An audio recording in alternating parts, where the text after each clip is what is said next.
My name's Silvia van Bruel, and I am a member of the London Organising Committee. Chris Pensa, he was an auctioneer for Sotheby's and a skate champion, and he manages to combine both and street art on tour. Art tour on skates was born. Over to you.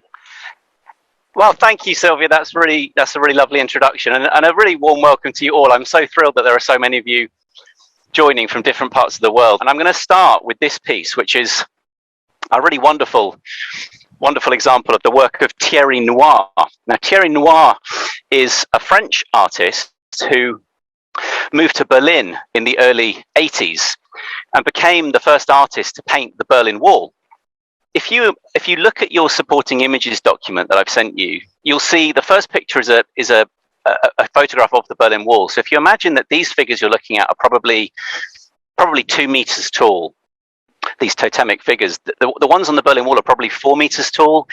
And he holds the record for the longest ever single mural ever painted at 1.3 kilometers long. So if you imagine 4 meters by 1.3 kilometers, that's an awful lot of wall. And it's one of the most sort of remarkable achievements in the history of art, really, but I mean, certainly in the history of street art. So now is not a bad time, if any of you have any burning questions, to fire them at me, and I can see if I can answer them. And don't be shy, I'll answer anything that I'm legally allowed to. Well, the origins of street art are rooted in graffiti, and the origins of graffiti, really dating back centuries, are rooted in political protest. So absolutely, when you see that image of Thierry, you know, he's making a political protest for sure when he's making when he's making his works. But in terms of nowadays, generally speaking, and I'm speaking mostly in Shoreditch here, as long as you've got the building owner's permission, you can do whatever you want. Jimmy C, again, I think has one of the most unique styles of any street artist. If you look at the supporting images on your list, number 10 and 11, La Grande, which is a really famous work of pointillism, which is the process that Georges Seurat was so famous for, which was painting lots of little tiny dots on a canvas or a piece of paper that when you look at them closely, you can't really see what the image is, but when you stand back, an image is revealed. And Jimmy does exactly the same. The other interesting thing that Jimmy's doing here, which is actually what a lot of artists try not to do, is to create drips. So when you're holding a spray can, if you hold your finger on the nozzle for just a split second too long, you get a drip.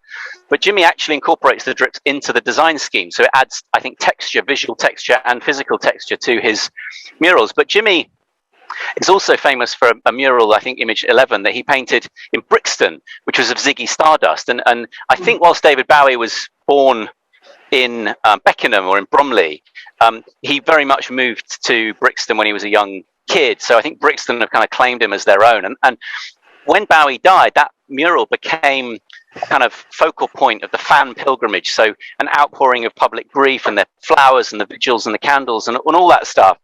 And the very next day after Bowie's death, it was on the front page of the New York Times and pretty much every newspaper across the globe. I'm going to continue my little journey down Brick Lane just for one little hop, skip and a jump further, because there's a piece by a British artist that I just want to finish with, because it sort of always blows my mind when I see it. That's the beautiful Brick Lane Mosque, which I always think on a sunny day looks absolutely smashing. And this piece is painted on the side of Picky Wop's Pizza, which for any vegans amongst you, I can hands down say does the best vegan pizza in London. But this piece is really quite extraordinary. And if you think about what Fanacapan's doing with very limited palette, he's making this balloon just literally hop off the wall. It's like a piece of, 3D sculpture, which I really love. Sadly, where I think I'm going to have to love you and leave you in terms of today's tour. But as Sylvia said, we can do any length of tour, but I mostly do a 90-minute tour where we cover a lot of the similar ground, but it's never the same tour twice. So